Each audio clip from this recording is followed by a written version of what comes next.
నమస్కారం D news కి స్వాగతం నేను మీ మహంతి ముందుకి నాటి ముఖ్యాంశాలు రాష్ట్రంలో పంచాయతీ వ్యవస్థను మరింత బలోపేతం చేస్తామన్న ఉప ముఖ్యమంత్రి పవన్ కళ్యాణ్ రాష్ట్రంలో 1326 పంచాయతీల్లో 4525 కోట్ల రూపాయలతో అభివృద్ధి పనులకు రేపు శ్రీకారం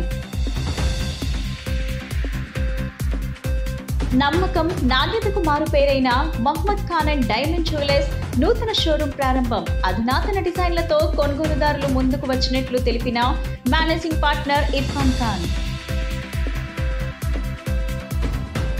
విజయవాడలో వైసీపీకి భారీ షాక్, పార్టీని వీడి టీడీపీలో చేరిన 3 కార్పొరేటర్లు. రాష్ట్రంలో ఉన్న పంచాయతీ వ్యవస్థను మరింత బలోపేతం చేయడంతో పాటు అభివృద్ధి కార్యక్రమాలకు ఎన్డీఏ ప్రభుత్వం శ్రీకారం చుట్టిందని ఉప ముఖ్యమంత్రి పవన్ కళ్యాణ్ తెలిపారు. ఈ నెల 23వ తేదీన రాష్ట్రంలో ఉన్న 1326 పంచాయతీలో 4525 కోట్ల రూపాయల నిధులతో అభివృద్ధి కార్యక్రమాలు నిర్వహించేందుకు గ్రామ సభలు నిర్వహిస్తున్నామని అన్నారు. జనసేన రాష్ట్ర కార్యాలయంలో ఏర్పాటు చేసిన విలేకరుల సమావేశంలో ఉప ముఖ్యమంత్రి పవన్ కళ్యాణ్ మాట్లాడారు. గత ప్రభుత్వం పంచాయతీ వ్యవస్థను పూర్తిగా నిర్వీర్యం చేసిందని ఆవేదన వ్యక్తం చేశారు. మహాత్మా గాంధీ కలలుగన్న గ్రామ స్వరాజ్యాన్ని స్థాపించేందుకు తమ ప్రభుత్వం ప్రత్యేక చర్యలు తీసుకుంటుందని పేర్కొన్నారు. 900 కోట్ల రూపాయల నిధులతో 365 రోజులు గ్రామాల్లో పనికి ఆహార పథకం ద్వారా ప్రజలకు ఉపాధి కల్పిస్తున్నామని అన్నారు.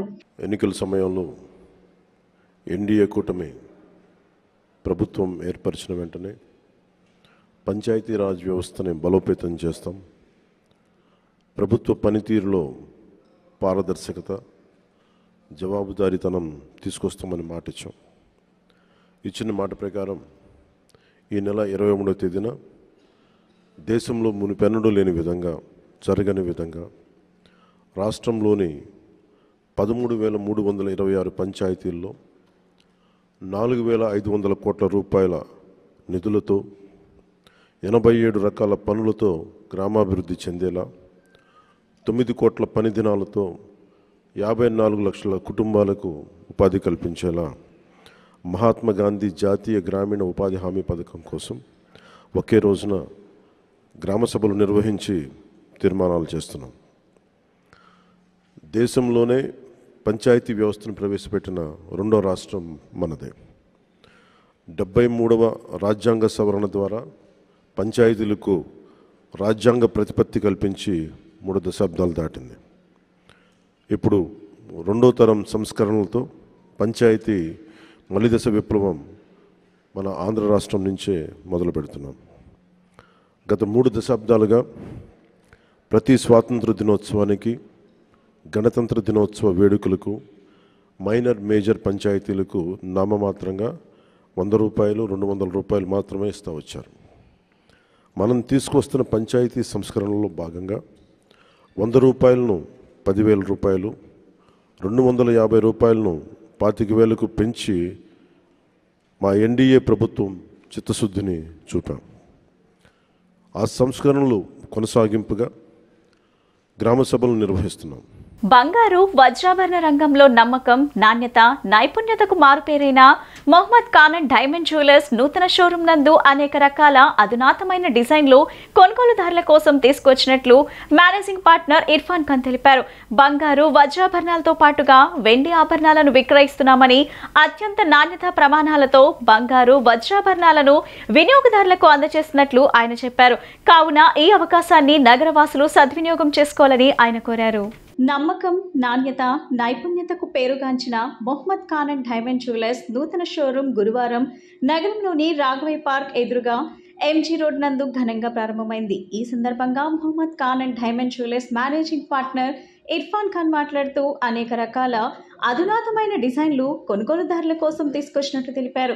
బంగారు వజ్రాభరణాలతో పాటుగా వెండి ఆభరణాలను విక్రయిస్తున్నట్లు చెప్పారు. ప్రారంభం ఆఫర్ను కొనుగోలుదారులకు అందిస్తున్నట్లు తెలిపారు. బంగారు ఆభరణాలపై 1 గ్రాముకు 300 రూపాయలు, వజ్రాభరణాలపై 15,000 వరకు తగ్గింపు ధరలకు అందజేస్తున్నట్లు ఆయన చెప్పారు. అత్యంత నాణ్యత ప్రమాణాలతో బంగారు వజ్రాభరణాలను వినియోగదారులకు అందజేస్తున్నట్లు వెల్లడించారు.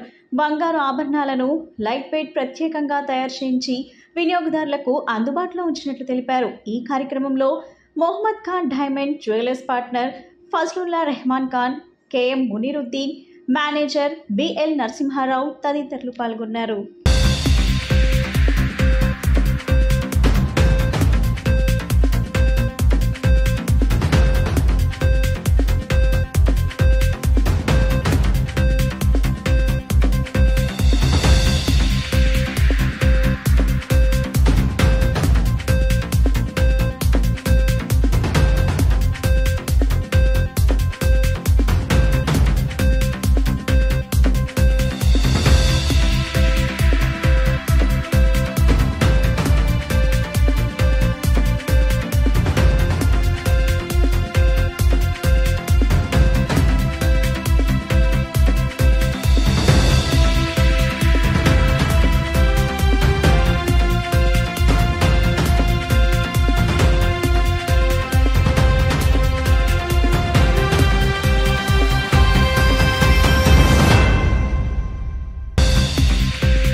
నా నమస్కారం. Thank you for coming. మేము Mohammed Khan diamond and jewellers last 88 years నుంచి అందరికీ నాణ్యత, నమ్మకము, లేటెస్ట్ డిజైన్స్ ఇస్తున్నాము. విజయవాడలో లాస్ట్ 18 years నుంచి బీసెంట్ రోడ్లో మా షాప్ నడుస్తుంది. మేము రీసెంట్గా బందర్ రోడ్కి రాఘవయ్య పార్క్ ఎదురు షిఫ్ట్ అయ్యాము. మా దగ్గర ఎప్పుడులాగా నమ్మకం, నాణ్యత, లేటెస్ట్ డిజైన్స్. ఇప్పుడు లేటెస్ట్గా ఏంటంటే లైట్ వెయిట్, హెవీగా కనిపించే డిజైన్స్ లైట్ వెయిట్లో చాలా మంచివి. ప్లేన్లో, గోల్డ్లో, డైమండ్లో, స్టోన్స్లో, ప్రెషియస్ స్టోన్స్లో అన్నీ ఉన్నాయి. అందరికీ నా ఆహ్వానం. Please come and visit our showroom and enjoy the latest designs. Thank you. నూతన షోరూమ్ ఓపెన్ చేసిన సందర్భంగా ప్రత్యేకమైన ఆఫర్లు ఏమైనా పెట్టారు? గ్రామ్కి 300 రూపీస్, బంగారంకి గ్రామ్కి 300 రూపీస్ ఆఫ్, డైమండ్స్ మీద క్యారెట్కి 15,000 రూపీస్ ఆఫ్ ఇస్తున్నామండి. ఎన్ని రోజుల వరకు? అట్ ప్రజెంట్ ఒక 10-15 days వరకు కంటిన్యూ అవుతుంది ఆఫర్. అందరు తప్పకుండా రండి. Thank you. నా పేరు ఇర్ఫాన్ ఖాన్, నేను డైరెక్టర్ మొహమ్మద్ ఖాన్.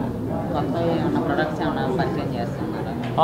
హెవీ వెయిట్లో కనిపించే లైట్ డిజైన్స్ చాలా ఉన్నాయి. మీరు చూడండి, వడ్రానాలు, నెక్లెస్లు, హారాలు, స్టోన్ నెక్లెస్లు, చిన్న ఐటమ్స్లో ఫింగర్ రింగ్స్, హ్యాంగింగ్స్, అన్ని రకాల ఐటమ్స్ లేటెస్ట్ ఉన్నాయండి.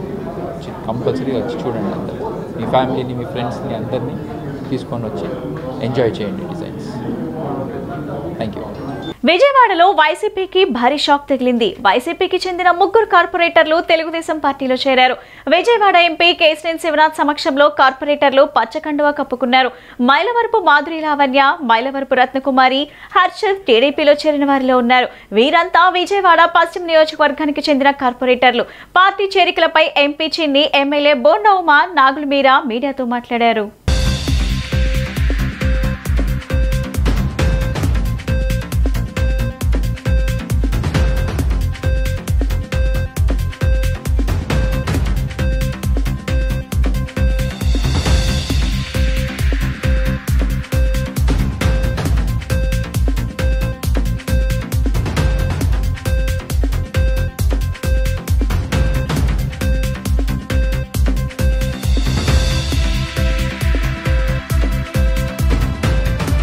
పశ్చిమ నియోజకవర్గం నుంచి చాలామంది కార్పొరేటర్లు తెలుగుదేశం పార్టీలోకి రావడానికి సిద్ధంగా ఉన్నారు. కానీ ఇవాళ మంచి ఆలోచనలతో నగరాభివృద్ధి కోరుకునే విధంగా స్వచ్ఛందంగా 3 కార్పొరేటర్లు ఇవాళ జాయిన్ అవుతుంది జరిగింది. తప్పకుండా ఇవాళ నగర అభివృద్ధి కోరుకునే వాళ్ళు తెలుగుదేశం పార్టీలో చేరటం, ప్రజల సంక్షేమం కోరుకునే వాళ్ళని తప్పకుండా మంచి వాళ్ళని తీసుకుంటానికి ఉన్నాం. వచ్చిన అందరినీ తీసుకుంటానికి కూడా సిద్ధంగా లేవు. ఎవరైతే ఇవాళ ప్రజల దగ్గర ఇబ్బంది లేకుండా ఉన్నారో అటువంటి వాళ్ళందరినీ తీసుకోవడానికి సిద్ధంగా ఉన్నాం.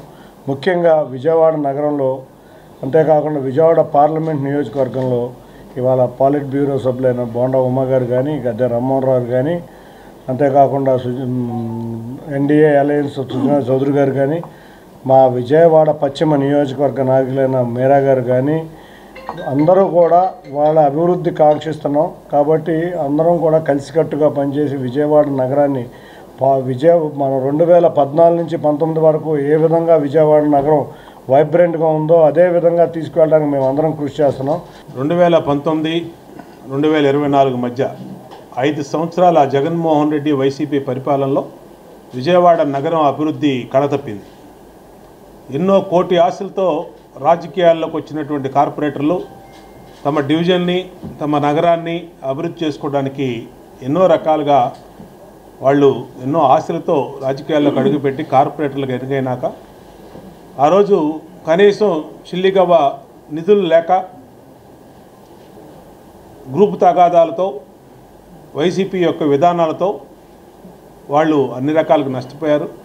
ఇవాళ అభివృద్ధికి చిరునామాన్న తెలుగుదేశం పార్టీ అధికారంలోకి వచ్చినాక ముఖ్యంగా ఏకనాయకత్వం, పార్లమెంట్ సభ్యులు కేశినేని శివనాథ్ చిన్ని గారు వచ్చినాక విజయవాడలో ఎన్డీఏ పార్టీలు కానీ, 7 శాసనసభ్యులు కానీ, అలాగే మిగిలినటువంటి నాయకత్వం అంతా కూడా ఒకే తాటి మీద విజయవాడ నగర అభివృద్ధి ముఖ్యంగా లక్ష్యంగా అని చెప్పి ముందుకెళ్తున్న ఈ తరుణంలో ఎంతసేపు విజయవాడ నగరానికి ఏ ప్రాజెక్ట్ తేవాలి, ఢిల్లీ నుంచి ఏ నిధులు తేవాలని చెప్పి నిరంతరం కష్టపడుతున్న పార్లమెంట్ సభ్యుడి నాయకత్వంలో ఈరోజు వైఎస్ఆర్ కాంగ్రెస్ పార్టీ నుంచి చేరుతున్నటువంటి 3 కార్పొరేటర్లు ఈ రోజున హృదయపూర్వకంగా తెలుగుదేశం పార్టీ కుటుంబంలోకి ఆహ్వానిస్తూ ఉన్నాం. విజయవాడలో పశ్చిమ నియోజకవర్గంతో పాటు సెంటర్ కానీ తూర్పుగా నియోజకవర్గంలో మొత్తం వాష్ అవుట్ అయ్యి వీళ్ళు చాలా కాలం నుంచి ఎలక్షన్ అయిన కాడ నుంచి మా ద్వారా వస్తున్నారు పోతున్నారు. మా బాసు పర్మిషన్ కోసం ఎంపీ గారికి అప్పచెప్పాం. ఆయనకి గ్రీన్ సిగ్నల్ వచ్చినట్టు ఉంది. వీళ్ళందరూ కూడా కలుస్తానికి వచ్చారు. చాలా సంతోషం. వీళ్ళందరూ కూడా శుభాకాంక్షలు తెలియజేస్తున్నా. అచ్యుతాపురం ఫార్మాలో జరిగిన ప్రమాదం చాలా బాధ కలిగించిందని మంత్రి సత్యకుమార్ తెలిపారు. విజయవాడలో గురువారం ఆయన మీడియాతో మాట్లాడుతూ దాదాపు 17 మంది ప్రాణాలు కోల్పోవటం, అనేక మంది క్షతగాత్రులు అయ్యారని అన్నారు. ఇటువంటి ఘటనలు జరగకుండా అవసరమైన చర్యలు ప్రభుత్వం తీసుకుంటుందని తెలిపారు. ప్రభుత్వం మృతుల కుటుంబాలకు అండగా ఉంటుందని హామీ ఇచ్చారు.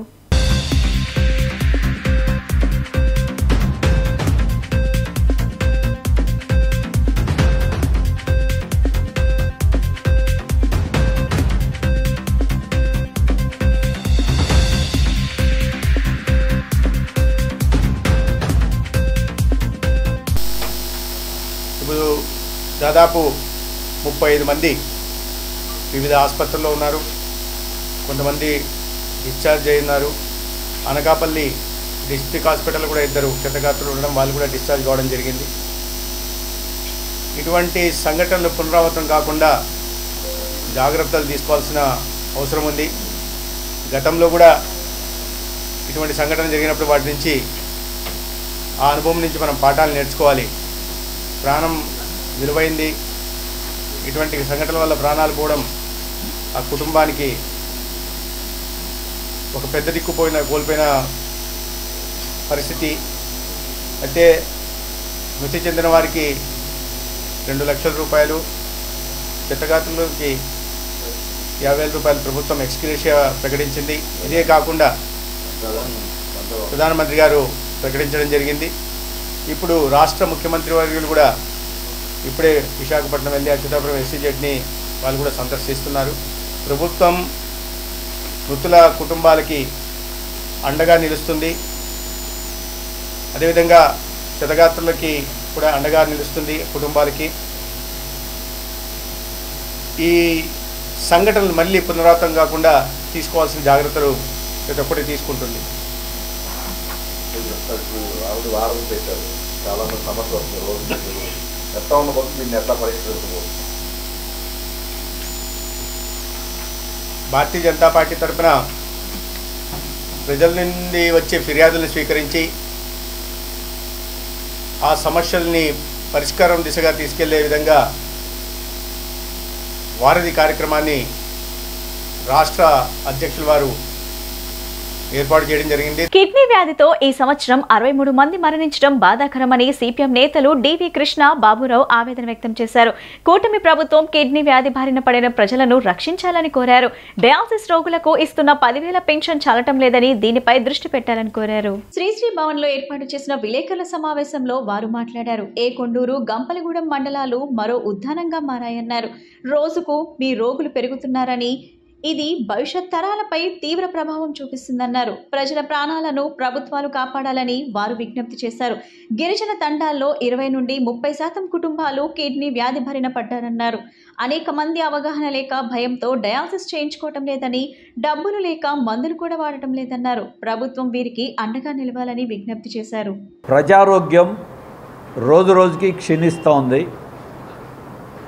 దీర్ఘకాలంగా తిరువూరు నియోజకవర్గం, అందులోనూ ప్రత్యేకించి కొండూరు ప్రాంతం కిడ్నీ వ్యాధితో ఇప్పటికే గత 10 ఏళ్ల కాలంలో 300 మంది చనిపోయారు. జిల్లాలో సుమారుగా 500 మంది పైగా ఎన్టీఆర్ జిల్లాలో మృత్యువాత పడ్డారు. ఇప్పటికీ దాదాపు 2,000 మందికి పైగా కిడ్నీ వ్యాధితో వారందరూ చికిత్స పొందుతూ ఉన్నారు. ఒక్క తిరువూరు నియోజకవర్గంలోనే అటు ఏకొండూరు, గంపలగూడెం, ఇతర మండలాల్లో దాదాపు 1000 మంది పైన ఉన్నారు. వల్లంపట్ల గ్రామంలో ఒక బోర్లో నీళ్లు తాగడం రీత్యా 15 మంది కిడ్నీ పేషెంట్లు అయిపోయారు. మిగిలిన గ్రామం అంతా బాగానే ఉంది. ఒక బోరు ప్రాంతంలో నీళ్లు తాగడంతో 15 మంది పేషెంట్లు అయ్యారు. అందుకని ఫ్లోరైడ్తో ఉన్న నీళ్ళను తాగడం రీత్యా, బోరు నీళ్ళు తాగడం రీత్యానే ఈ సమస్య వస్తుందని చెప్పినది మనకు అర్థమవుతుంది. ఇది నిపుణులు రాజారెడ్డి గారు లాంటి వాళ్ళు వచ్చి పరిశోధన చేసి చెప్పారు. అందుకనే ప్రభుత్వం దీని మీద ఒక నిపుణుల కమిటీ వేసి వెంటనే తగిన చర్యలు చేపట్టాలని చెప్పని కోరుతున్నాం. కిడ్నీ హాస్పిటల్కి సంబంధించిన వరకు ప్రభుత్వం ఉదాసీనంగా ఉంటుంది. పద్మవిభూషణ్ మెగాస్టార్ చిరంజీవి పుట్టినరోజు వచ్చిందంటే చాలు ఆయన అభిమానులు పండగలా భావిస్తారని, తమ అభిమాన నటుడి బర్త్డే రోజున పలు సేవా కార్యక్రమాలు నిర్వహించుకుని పలువురికి ఎంతగానో ఆదర్శంగా నిలుస్తారని మైలవరం జనసేన ఇన్ఛార్జ్ ఆకుల గాంధీ తెలిపారు. గత కొన్ని సంవత్సరాలుగా చిరంజీవి బర్త్డే సంబరాలు పురస్కరించుకొని అనేక సేవా కార్యక్రమాలు నిర్వహించుకుంటున్నామని చెప్పారు. మైలవరం నియోజకవర్గంలోని గొల్లపూడి సెంటర్లో జనసేన పార్టీ అధ్యక్షులు కటకం ధర్మారావు ఆధ్వర్యంలో మెగాస్టార్ చిరంజీవి బర్త్డే వేడుకలు ఘనంగా నిర్వహించారు. 68 ఏళ్లు పూర్తి చేసుకుని 69వ పుట్టినరోజు కేక్లు కట్ చేసుకుని సంబరాలు చేసుకున్నారు. ఈ సందర్భంగా మైలవరం నియోజకవర్గం జనసేన పార్టీ గాంధీ మాట్లాడుతూ గత 40 ఏళ్ల నుండి మెగాస్టార్ చిరంజీవి రక్తదానం, అవయదానం పట్ల ప్రజల్లో అవగాహన తీసుకొచ్చి ఎంతో మంది ప్రాణాలు కాపాడుతున్నారని పేర్కొన్నారు. చిరంజీవి బ్లడ్ బ్యాంక్ ప్రారంభించిన తర్వాత ప్రజల్లో చైతన్యం రావడంతో ఎంతో మంది ఆరోగ్యంగా జీవిస్తున్నారని పేర్కొన్నారు. రాష్ట్రంలో కోట్లాది మంది ప్రజలకు అనేక సేవా కార్యక్రమం చేస్తూ ఎంతో మందికి ఆదర్శంగా నిలుస్తున్నారని అన్నారు. ఈ కార్యక్రమంలో గొల్లపూడి జనసేన కమిటీ సభ్యులు, నాయకులు పాల్గొన్నారు. ఈరోజు మెగాస్టార్ చిరంజీవి గారి 69వ జన్మదిన వేడుకలు మైలవరం నియోజకవర్గంలోని గొల్లపూడి జనసేన పార్టీ ఆధ్వర్యంలో ఎంతో ఘనంగా ఈరోజు ఇక్కడ నిర్వహించుకోవడం జరుగుతూ ఉంది. మరి చిరంజీవి గారి గురించి చెప్పాలంటే స్వయం కృషి వలీయుడు, అంటే స్వయం కృషికి మరొక ఏదైనా ఒక ఆదర్శమైనటువంటి పదం ఉందంటే అది చిరంజీవి గారు. ఏది ఊరికే రాదు, కష్టమే ఫలి అనే దానికి నిదర్శనం చిరంజీవి గారు.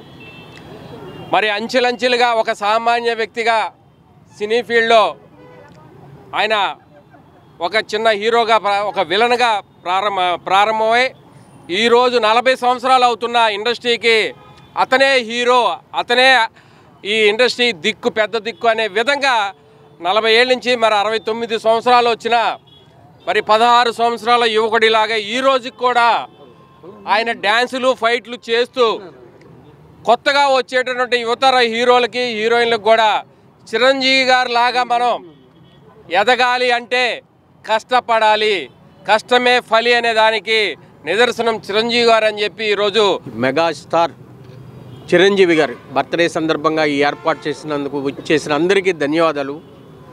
ఈ కార్యక్రమం ఇంత ఘనంగా జరగడానికి మిత్రులందరూ సహకారం. తర్వాత ఆయన విషయంలో మనం చిరంజీవి గారి విషయంలో చెప్పడం అంటే గాంధీ గారు చెప్పారు ఎన్నో విషయాలు. Blood donation camp, eye donation camp, ఇలాంటివన్నీ కూడా ఇవాళ ఎన్వైరన్మెంట్లో మనందరికీ ఏంటి బ్లడ్ డొనేషన్ క్యాంప్ వలన మనకి దానివల్ల ఎంత మనకు ఉపయోగం తెలియజెప్పింది ఆయనే. కాబట్టి అలాంటి వ్యక్తి మనకి ఇవాళ ఈరోజు ఆయన బర్త్డే చేసుకోవడం చాలా గర్వకారణం. ఇలాంటి ఎన్నో చేసుకోవాలని ఆయన బర్త్డే ఆయురారోగ్యాలతో ఉండాలని కోరుకుంటూ. పశ్చిమ బెంగాల్లో మహిళా జూనియర్ డాక్టర్ పై దుర్మార్గపు చర్యకు పాల్పడిన వారిని కఠినంగా శిక్షించాలని కేంద్ర రాష్ట్ర ప్రభుత్వాలను సిఐటియు రాష్ట్ర ప్రధాన కార్యదర్శి సిహెచ్ నర్సింగ్రావు డిమాండ్ చేశారు. 13 రోజులుగా ఆందోళన జరుగుతున్న పశ్చిమ బెంగాల్ ప్రభుత్వంలో చలనం లేదంటూ ఆగ్రహం వ్యక్తం చేశారు. కోల్కతాలో జూనియర్ డాక్టర్ పై జరిగిన అత్యాచారం, హత్యకు నిరసనగా నిందితులను కఠినంగా శిక్షించాలని సిఐటియు ఎన్టీఆర్ జిల్లా కమిటీ ఆధ్వర్యంలో లెనిన్ సెంటర్లో నిరసన కార్యక్రమం జరిగింది. ఈ కార్యక్రమంలో పాల్గొన్న సిఐటియు రాష్ట్ర ప్రధాన కార్యదర్శి సిహెచ్ నర్సింగ్రావు మాట్లాడుతూ దేశంలో చట్టాలు చేసిన మహిళలపై అత్యాచారాలు, హత్యలు ఆగటం లేదన్నారు. కలకత్తాలో జరిగిన ఘటనను నిర్భయ 2గా అభివర్ణించారు. పశ్చిమ బెంగాల్ ప్రభుత్వం దోషులకు మద్దతు ఇస్తుందని ఆరోపణలు చేశారు. రాష్ట్రం, కేంద్ర ప్రభుత్వాలు దోషులను కఠినంగా శిక్షించాలని, ఇలాంటి ఘటనలు జరగకుండా చర్యలు తీసుకోవాలని డిమాండ్ చేశారు. సిఐటియు కార్యదర్శి ధనలక్ష్మి మాట్లాడుతూ పశ్చిమ బెంగాల్ ముఖ్యమంత్రి మమతా బెనర్జీ సికిండ్లా తయారైందన్నారు. సాటి మహిళపై అఘాయిత్యం చేసి హత్య చేస్తే ప్రభుత్వం దోషులకు అండగా ఉండటం పట్ల ఆమె తీవ్ర ఆగ్రహం వ్యక్తం చేశారు. దోషులకు కఠిన శిక్షలు అమలు జరిగే వరకు సిఐటియు పోరాటం ఆగదని హెచ్చరించారు. ఆర్జే కార్ మెడికల్ కాలేజీలో 31 సంవత్సరాల పీజీ మెడికోపై జరిగినటువంటి అత్యంత దారుణమైనటువంటి హత్య, గ్యాంగ్ రేప్ సిఐటియు తీవ్రంగా ఖండిస్తున్నది. ఈ ఘటన పైన సుప్రీంకోర్టు ఇప్పటికే జాతీయ భద్రతా టాస్క్ ఫోర్స్ని 10 మందితో నియమించింది. అలాగే ఈ ఘటన రాష్ట్ర ప్రభుత్వం 13 రోజులైంది ఇప్పటికీ. ఈ సందర్భంగా ఆ కాలేజీ ప్రిన్సిపాల్ సాక్ష్యాలు లేకుండా, ఆధారాలు లేకుండా చేయాలని ప్రయత్నం చేశారు. ఆ పక్కనే ఉన్నటువంటి సెమినార్ హాల్ పక్కనే ఉన్నటువంటి గదిని ధ్వంసం చేయడం జరిగింది. కుక్కల్ని 3 రోజుల తర్వాత తీసుకెళ్ళడం జరిగింది. తల్లిదండ్రులకి మీ అమ్మాయి ఆత్మహత్య చేసుకుందని ప్రిన్సిపాల్ కబురు చేయడం బట్టి చూస్తే ఇది ప్రిన్సిపాల్కి తెలియకుండా, అధికారులకు తెలియకుండా జరిగినటువంటి ఘటన కాదు. పశ్చిమ బెంగాల్లో శిఖండి పాలన, నియంతృత్వ పాలన సాగుతూ ఉంది. ఆర్జేకే హాస్పిటల్లో జరిగినటువంటి అత్యంత దారుణమైనటువంటి ఘటన భారతదేశం అంతా అట్టుడిగిపోతూ ఉంది. అన్ని తరగతుల ప్రజలు కూడా బయటకు వచ్చి ఆందోళన చేస్తూ ఉన్నారు. ఈరోజు మహిళలకి రక్షణ లేదు, హాస్పిటల్లో రక్షణ లేదు, హాస్టల్లో రక్షణ లేదు, చదువుకుంటున్న కళాశాలల్లో, స్కూళ్ళల్లో రక్షణ లేదు, పనిచేస్తున్న పని ప్రదేశాల్లో కూడా రక్షణ లేదు. నిర్భయ కేసు ఘటన జరిగిన తర్వాత నిర్భయ చట్టం వచ్చింది. ఆ నిర్భయ చట్టం వచ్చిన తర్వాత ఏమి అత్యాచారాలు, హత్యలు ఆగలేదు. చట్టాలు చేయడం ముఖ్యం కాదు, ఆ చట్టాలను చిత్తశుద్ధితో అమలు చేసే పాలకులు ఉన్నప్పుడే చట్టాలకు సక్రమంగా అమలు జరుగుతాయి, మహిళలకే రక్షణ ఉంటుంది. ఈరోజు దేశంలోనూ రాష్ట్రంలోనూ మహిళలకే రక్షణ లేదు. మైలవరం పూరగుట్టలో మౌలిక వసతుల కల్పనకు కృషి చేస్తామని ఏపీ గృహ నిర్మాణ, సమాచార మరియు పౌర సంబంధాల శాఖ మంత్రి కొలుసు పార్థసారథి పేర్కొన్నారు. మైలవరం శివారు పూరగుట్ట లేఅవుట్ ను మంత్రి కొలుసు పార్థసారథి, ప్రిన్సిపల్ సెక్రటరీ అజయ్ జైన్ తో పాటు కలిసి స్థానిక ఎమ్మెల్యే వసంత వెంకటకృష్ణ ప్రసాద్ గురువారం పరిశీలించారు.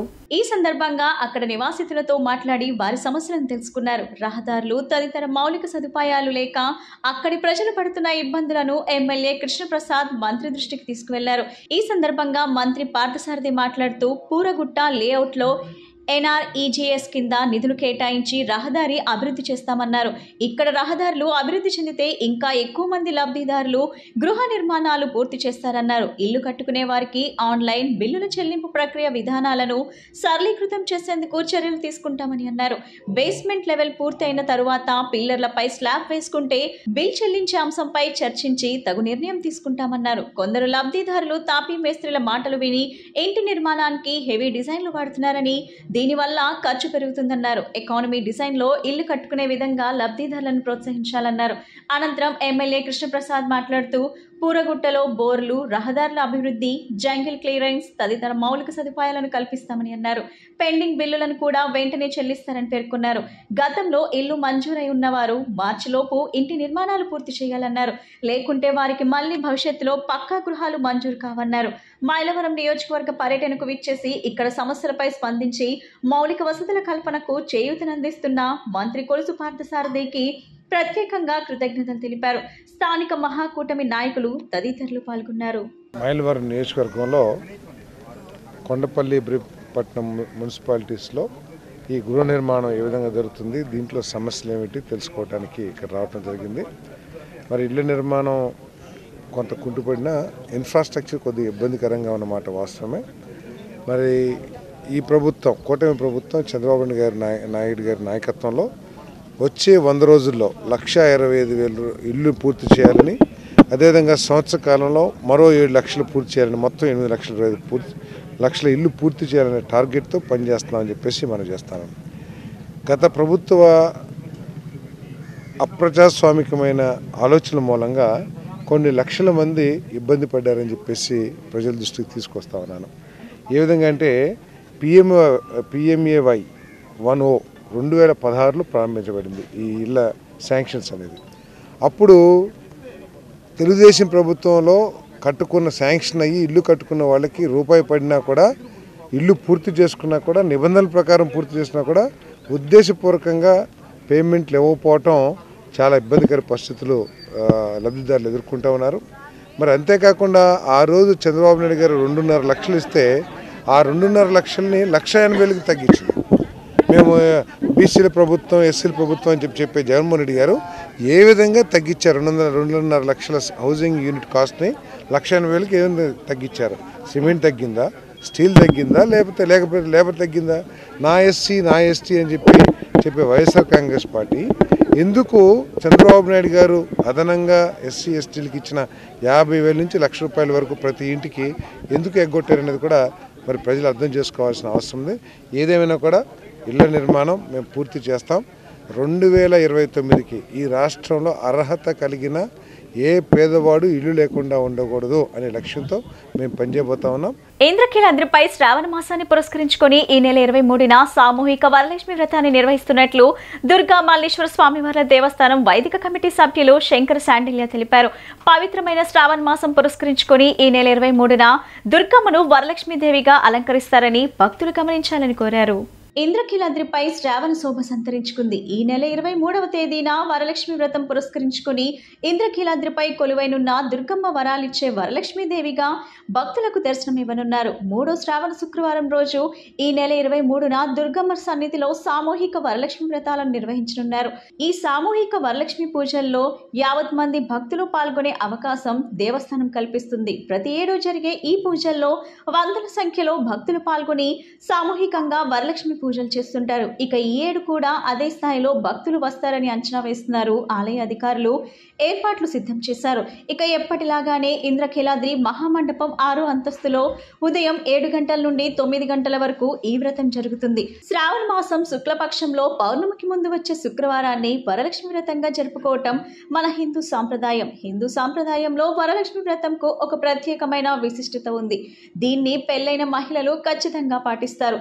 వరాలిచ్చే వరలక్ష్మీదేవికి వరలక్ష్మి వ్రతం రోజు పూజ చేస్తే పసుపు కుంకుమలతో నిండు నూరేళ్లు సౌభాగ్యంతో ఉంటూ అష్టైశ్వర్యాలతో పిల్లా పాపలతో సుఖ సంతోషాలతో ఉంటారని నమ్మకమని దేవస్థానం వైదిక కమిటీ సభ్యులు శంకర్ శాండిల్య పేర్కొన్నారు. ఎంపీ నిధులతో పాటుగా రాష్ట్ర ప్రభుత్వ నిధులతో అభివృద్ధి పనులు చేసినట్లు నటించిన జగన్మోహన్ రెడ్డి ప్రభుత్వానికి ప్రజలు తగిన బుద్ధి చెప్పారని తూర్పు నియోజకవర్గం ఎమ్మెల్యే గద్దె రామ్మోహన్ అన్నారు. గత ప్రభుత్వంలో ఎంపీ విడుదల చేసిన నిధులకు అంచనాలు కూడా రూపొందించకుండా మున్సిపల్ సిబ్బందిని వైఎస్ఆర్సీపీ నాయకులు అడ్డుకున్నారని మండిపడ్డారు. తూర్పు నియోజకవర్గం పరిధిలోని 2వ డివిజన్ కార్మిక్ నగర్ ఏరంవారి వీధుల్లో ఎమ్మెల్యే గద్దె రామ్మోహన్ పర్యటించి స్థానికుల నుంచి సమస్యలను అడిగి తెలుసుకున్నారు. అనంతరం కార్మిక్ నగర్ వాటర్ ట్యాంక్ దగ్గర 12 లక్షలతో భూగర్భ డ్రైనేజ్ పనులకు కొబ్బరికాయ కొట్టి పనులను ప్రారంభించారు. ఈ సందర్భంగా ఎమ్మెల్యే గద్దె రామ్మోహన్ మాట్లాడుతూ 2 డివిజన్లో కార్మిక నగర్ ప్రాముఖ్యత కలిగిన ప్రదేశమని అన్నారు. ఈ ప్రాంతంలో గతంలో ఏర్పాటు చేసిన డ్రైనేజ్ పైపులు ధ్వంసం కావడంతో ఇప్పుడు కొత్తవి ఏర్పాటు చేసుకుంటున్నామని చెప్పారు. ఈ డివిజన్లో కమ్యూనిటీ హాల్ను ప్రజల అవసరాల నిమిత్తం విస్తరించి అభివృద్ధి చేయాలని నిర్ణయించామన్నారు. ఎంపీ నిధులతో ఈ భవనాన్ని అభివృద్ధి చేయాలని నిర్ణయించామన్నారు. గత ప్రభుత్వంలో ఎంపీ విడుదల చేసిన నిధులకు అంచనాలు కూడా రూపొందించకుండా మున్సిపల్ సిబ్బందిని వైఎస్ఆర్సీపీ నాయకులు అడ్డుకున్నారని చెప్పారు. 2019వ సంవత్సరంలో ఎన్నికల్లో వైఎస్ఆర్సీపీ నాయకులు అధికారంలోకి వచ్చి తూర్పు నియోజకవర్గ పరిధిలోని సుమారు 12 కోట్ల నిధులు మంజూరు కాకుండా నిలిపివేశారని చెప్పారు. ప్రజలకు అవసరమైన అభివృద్ధి పనులను నిలిపివేయటం సరికాదన్నారు. దానివల్ల ప్రజలు చాలా అవస్థలు పడుతున్నారని చెప్పారు. ఎంపీ ఎమ్మెల్యే ఎవరు ఏ అభివృద్ధి కార్యక్రమం చేసినా ప్రజల కోసమేనని అన్నారు. 2వ డివిజన్లో కార్మిక నగరం ఇది ఒక ప్రాముఖ్యత కలిగిన ప్రదేశం. ఇక్కడ అండర్ గ్రౌండ్ డ్రైనేజీ గతంలో వేసింది కొంచెం ఫాల్ట్ రావడంతో మరలా అండర్ గ్రౌండ్ డ్రైనేజీకి నిధులు శాంక్షన్ చేసుకోవడం జరిగింది. అది జనరల్గా ఇప్పుడు ఉండే కార్యక్రమేనా. ఇక్కడ ఒక కమ్యూనిటీ భవనం ఒకటి ఉంది. అది ఇక్కడ ఉన్న వాళ్ళందరూ కూడా ప్లేస్ తక్కువ ఉంది కాబట్టి ఖచ్చితంగా ఒక కమ్యూనిటీ చిన్న చిన్న ఫంక్షన్లు చేయడానికి కానీ లేదా ఇతర అవసరాలకు వాడుకోవాల్సిన అవసరం ఉంది. దాన్ని గత 5 సంవత్సరాల నుంచి కూడా మేము చాలాసార్లు చూసాం. దీనికి ఏదో ఒక రకంగా నిధులు కేటాయించాలని చూసాం. ప్రత్యేకంగా ఆ రోజున ఎంపీ గారి నిధులు పుష్కలంగా ఉన్న సమయంలో దీనికి పూర్తిగా నిధులు పెట్టి కట్టించాలనుకున్నాం. మరి దురదృష్టం ఆ రోజున కార్పొరేషను సిబ్బంది సైతం సీఎం ఆఫీస్ నుంచి జగన్మోహన్ రెడ్డి గారి ఆఫీస్ నుంచి వచ్చే సంకేతాలకి లోబడి వాళ్ళు 12 కోట్ల రూపాయలు ఆ రోజున ఎంపీ గారు, తర్వాత ఆ రోజున ఎంపీ గారు 12 కోట్ల రూపాయలు ఇచ్చి తూర్పు నియోజకవర్గ అభివృద్ధి కార్యక్రమాలు వాడుకోమని ఇస్తే దాని కనీస ఎస్టిమేషన్లు ఇవ్వడానికి కూడా కార్పొరేషన్ ఇబ్బంది పడ్డారు. ఆ రోజున దురదృష్టం ఆ నిధులన్నీ కూడా ఆయన ఇక్కడ వాడలేకపోతున్నామని చెప్పి నిధులన్నీ కూడా రూరల్ ప్రాంతాలకు వెళ్ళి అక్కడ ఇవ్వడం జరిగింది. సో ఇప్పుడు ఇది ఏ కార్యక్రమమైనా ప్రజల కోసం. ఇది 2వ డివిజన్ కార్మిక నగర్ ఏరియాలో మా ప్రియతమ నాయకులు గద్దె రామ్మోహన్ గారు పర్యటించడం జరిగిందండి. ఎన్నో సంవత్సరాల నుంచి శిథిలావస్థలో ఉన్నటువంటి ఈ లైబ్రరీని ఒక G+2 కానీ 3గా చేసి ఇక్కడున్న స్థానిక ప్రజలకు అందుబాటులోకి, ఎవరైనా చనిపోయినా ఇళ్ల ముందు పెట్టుకునే చోటు కూడా లేని మా ప్రదేశంలో ఈ యొక్క పాతబడిపోయిన 25 సంవత్సరాల క్రితం పాతబడిపోయిన ఈ బిల్డింగ్ని, శిథిలావస్థకు చేరిన ఈ బిల్డింగ్ని దీన్ని 1+2 కానీ 1+3 కానీ చేసి ప్రజలందరికీ అందుబాటులో తీసుకొచ్చే ఉద్దేశంతో ఎమ్మెల్యే గారు పర్యటించడం జరుగుతుందండి.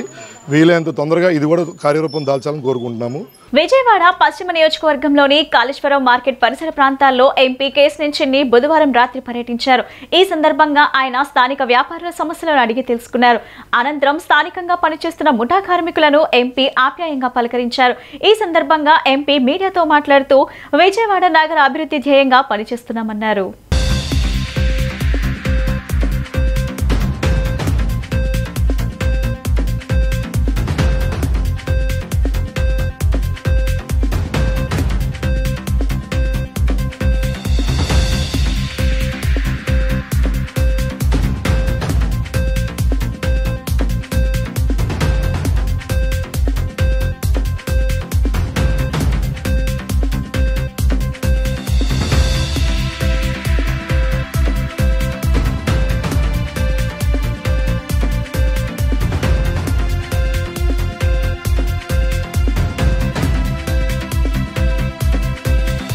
మహిళలకు ఎక్కడ అన్యాయం జరిగినా బాధితులకు అండగా ఉండాలని ఐద్వా కార్యదర్శి రమా డిమాండ్ చేశారు.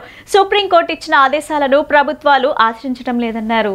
ఏలూరు రోడ్ SRR కళాశాల వద్ద కోల్కతాలో ట్రైనీ డాక్టర్పై జరిగిన ఘటనపై నిరసనగా వివిధ ప్రజా సంఘాలు, విద్యార్థి సంఘాలు, ట్రైన్ డాక్టర్లు సంయుక్త ఆధ్వర్యంలో ర్యాలీ నిర్వహించారు. ఈ సందర్భంగా ఐద్వా రాష్ట్ర కార్యదర్శి రమా మాట్లాడుతూ కోల్కతా ఘటనపై పీఎం మోడీ ఇప్పటి వరకు మాట్లాడుకోవటం ఎంతవరకు న్యాయమన్నారు. మహిళలు ఎక్కడ పనిచేసినా వారికి రెస్ట్ రూమ్లు, భద్రత తదితర వాటిని ఏర్పాటు చేయవలసిన బాధ్యత ఆయా సంస్థలపై ఉందన్నారు. ట్రైనింగ్ డాక్టర్ సంఘటనపై విచారణ వేగవంతం చేయాలన్నారు. సంఘటనలో దర్యాప్తు వేగవంతంతో పాటు దోషులకు కఠినంగా శిక్ష పడితే భవిష్యత్తులో ఇలాంటి సంఘటనలు పునరావృతం కావన్నారు. ట్రైనింగ్ డాక్టర్ లలిత మాట్లాడుతూ రాత్రి సమయాల్లో విధులు నిర్వహించే మహిళలకు పూర్తి స్థాయిలో రక్షణ కల్పించే బాధ్యత ప్రభుత్వం తీసుకోవాలని డిమాండ్ చేశారు.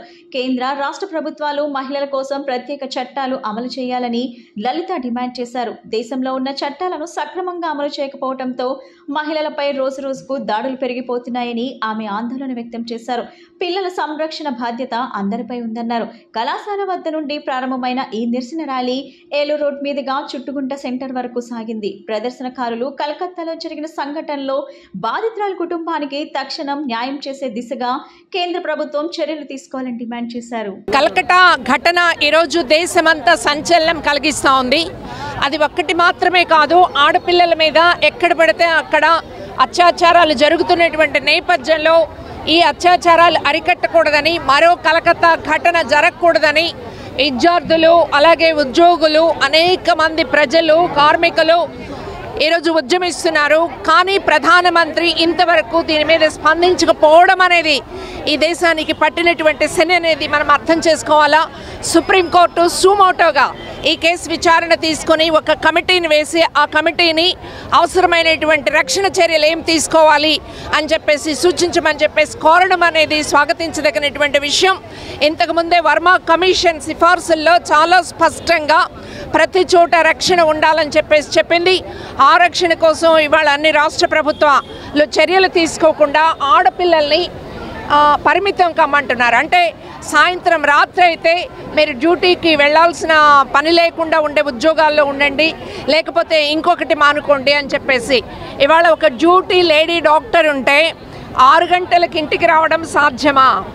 రాత్రిపూట డ్యూటీ లేకుండా ఒక డాక్టర్ కానీ, లేదు మరొక సాఫ్ట్వేర్ ఎంప్లాయీ కానీ, లేదు మరొక ఉద్యోగం చేసేవాళ్ళు కానీ సాధ్యమా ఇది అని చెప్పేసి ఇది బెంగాల్ ప్రభుత్వం ఈ రకమైన చర్యలు తీసుకోవడం అంటే మీరు బయటికి వెళ్ళొద్దు, ఒంటరిగా వెళ్ళొద్దు, మీకు మీరే సేఫ్టీ చూసుకోండి అని అది కాదు ఈరోజు కావాల్సింది. ఈరోజు RG Kar medical college and hospital కలకత్తాలో జరిగిన ఇన్సిడెంట్ గురించి మాట్లాడడానికి ఇక్కడ ఉన్న కాలేజ్ విద్యార్థులను అడ్రస్ చేయడానికి ఇక్కడ వీళ్ళు ర్యాలీ నిర్వహిస్తుంటే దాని గురించి మాట్లాడడానికి వచ్చాము. నా పేరు లలిత, నేను హౌస్ సర్జన్గా పనిచేస్తున్నాను సిద్ధార్థ మెడికల్ కాలేజ్ అండ్ హాస్పిటల్లో. యాక్చువల్లీ ఇలా ఈ డాక్టర్స్ అనేది వాళ్ళు long hour shift 36 hour shift ఇలా చేస్తున్నప్పుడు ఆవిడకి ఆ ఇన్సిడెంట్ ఎలా జరిగింది అంటే తన నైట్ డ్యూటీ చేసేటప్పుడు తను రెస్ట్ తీసుకుందామని అక్కడికి వెళ్ళినప్పుడు తనకి ప్రాపర్ సెక్యూరిటీ డ్యూటీ రూమ్స్ ఇవి లేకపోవడం వల్ల అశేషమైన త్యాగాలతో 32 మంది ప్రాణత్యాగాలతో సాధించుకున్న విశాఖ ఉక్కు ఫ్యాక్టరీని మోడీ ప్రభుత్వం అమ్మేయాలని చూస్తుందని సిఐటియు రాష్ట్ర కార్యదర్శి ఉమామహేశ్వరరావు అన్నారు. విశాఖ ఉక్కు పరిశ్రమ కోసం చేసే పోరాటాలను కేంద్ర రాష్ట్ర ప్రభుత్వాలు పట్టించుకోకపోవడం బాధాకరమన్నారు. విజయవాడలో ఆయన గురువారం మీడియాతో మాట్లాడుతూ స్టీల్ ప్లాంట్ ప్రైవేటీకరణ చేయనివ్వమని చెప్పిన చంద్రబాబు ఎందుకు మాట్లాడటం లేదన్నారు.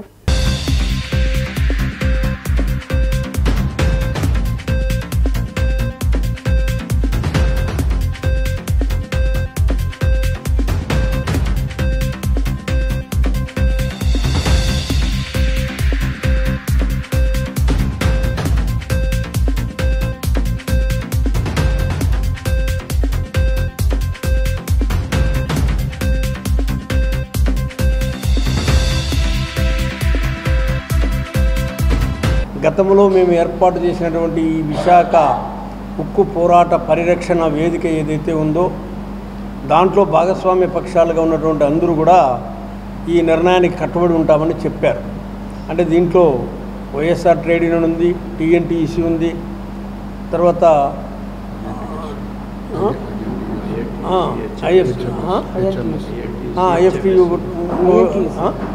ఐఎన్టీఈసీ ఉంది, తర్వాత ఏఐయుటిఈసి కూడా ఉంది.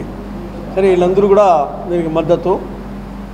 సరే, కమిషన్ ఇవాళ జరిగినటువంటి సమావేశంలో ప్రధానంగా 2 అంశాలపైన చర్చించడం జరిగింది.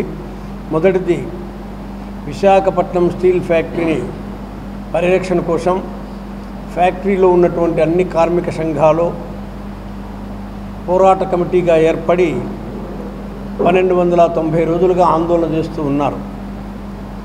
దానికి మద్దతుగా విశాఖ జిల్లాలో ఉన్నటువంటి ఇతర ట్రేడ్ యూనియన్స్ అన్నీ కలిసి వారు కూడా 1250 రోజులుగా వాళ్ళు ఆందోళన చేస్తున్నారు. ఆ ఆందోళనకు మద్దతుగా రాష్ట్ర వ్యాప్తంగా ఈ పరిరక్షణ కమిటీ ఆధ్వర్యంలో అనేక సందర్భాల్లో అనేక ఆందోళనలు నిర్వహించాం. బంధులు కూడా 2 సార్లు చేయడం జరిగింది. ఇన్ని జరిగినా కూడా ప్రభుత్వం, కేంద్ర ప్రభుత్వంలో ఆనాటి ఈ నరేంద్ర మోడీ ప్రభుత్వంలో, ఇక్కడ రాష్ట్రంలో ఉన్నటువంటి జగన్మోహన్ రెడ్డి ప్రభుత్వంలో కంటి తుడుపు చర్యగా ఏదో చెప్పారు తప్ప వాస్తవానికి వాళ్ళకి ఎవరికి చిత్తశుద్ధి లేదు. అది అశేషమైనటువంటి త్యాగాలతో 32 మంది బలిదానంతో విశాఖ ఉక్కు ఫ్యాక్టరీని ఆంధ్ర రాష్ట్ర ప్రజానీకం సాధించుకున్నారు, స్థాపించుకున్నారు. కానీ కేంద్రంలో మోడీ ప్రభుత్వం అధికారంలోకి వచ్చిన తర్వాత దీన్ని పూర్తిగా అదానికి, పోస్కో కంపెనీకి అమ్మేయడానికి ఈరోజు పూనుకుంటుంది. ఇది చాలా దుర్మార్గమైనటువంటి.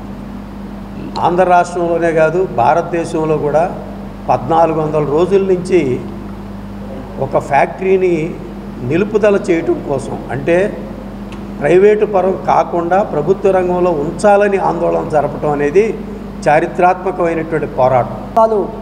చాలా తరచుగా జరుగుతూ ఉన్నాయి. ప్రధానంగా ప్రభుత్వం యొక్క నియంత్రణ, తనిఖీలు లేకపోవడం కారణంగానే ఈ ప్రమాదాలు కారణంగా ఉన్నాయి. యాజమాన్యాలు లాభాపేక్ష అనేది సహజంగా ఉంటుంది. సేఫ్టీ చర్యలు తీసుకోవట్లేదు, ప్రభుత్వం తనిఖీలు చేయట్లేదు. చనిపోయినప్పుడు పరిహారం ఇచ్చేసి ఏదో ఇచ్చేస్తామన్న రకంగా చర్యలు చేస్తూ ఉన్నారు. ఇది సరైనది కాదు. ప్రమాదాలు జరగకుండా నిర్దిష్టమైన చర్యలు తీసుకునే రకంగా ప్రభుత్వం పుంజుకోవాలని డిమాండ్ చేస్తూ ఉన్నాం.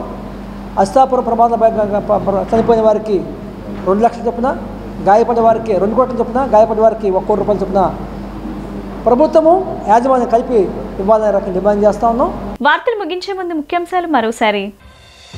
రాష్ట్రంలో పంచాయతీ వ్యవస్థను మరింత బలోపేతం చేస్తామన్న ఉప ముఖ్యమంత్రి పవన్ కళ్యాణ్. రాష్ట్రంలో 1326 పంచాయతీల్లో 4525 కోట్ల రూపాయలతో అభివృద్ధి పనులకు రేపు శ్రీకారం.